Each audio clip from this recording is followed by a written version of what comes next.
Today I'm going to take you through my biggest saving habits that I wish I'd learned years ago. So if you don't want to make the same mistakes I did, then stay tuned because the last one is a biggie.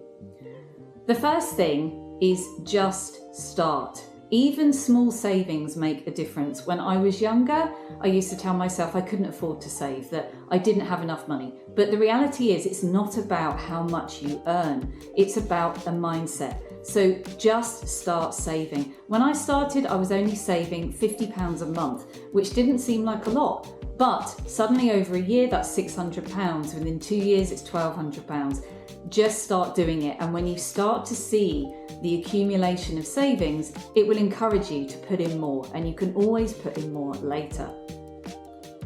The second thing is, don't make your savings too easy to access. If you just have savings in another current account, you're going to spend it. Trust me, something will come up, something you want, something you need, something unexpected, and you will go, oh, I'll just use those savings. You must make sure that your savings are not too easy to access. So whether you put them in a savings account that means that you can't access for a couple of months, or you put them into an ISA or something of that ilk, you need to remove the ability for impulse buying, because those hard-earned savings can be gone in a heartbeat and you want to protect them.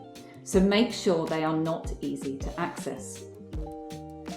The third thing is to treat your savings like a bill. Now, when you get through your electricity or gas bill or mobile phone bill, you don't just think to yourself, I won't pay that this month, I won't bother paying that bill. You just pay it. You often have direct debits set up, standing orders set up. The money just goes because you treat it with priority, because you have to pay it. You need to treat your savings the same way.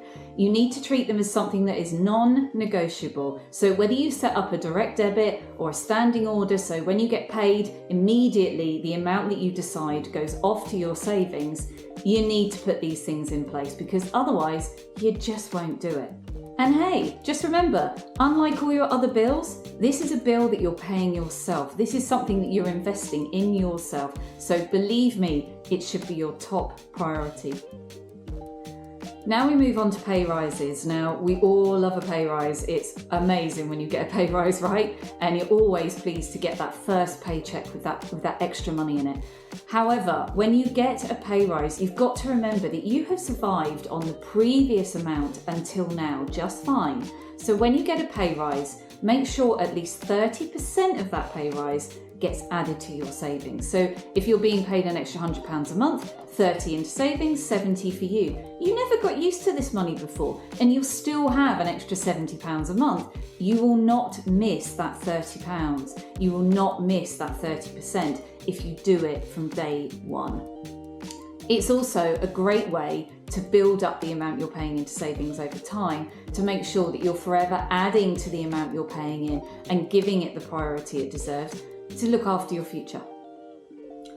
Finally, and most importantly, out of all these elements, aside from just starting, is don't be afraid to invest. Most of us have savings in a bank account where we all know you get very small interest rate returns, and as a matter of pennies often on your savings. But I don't know anything about investing myself, but I spoke to an independent financial advisor and they advised me on how to best deal with my savings.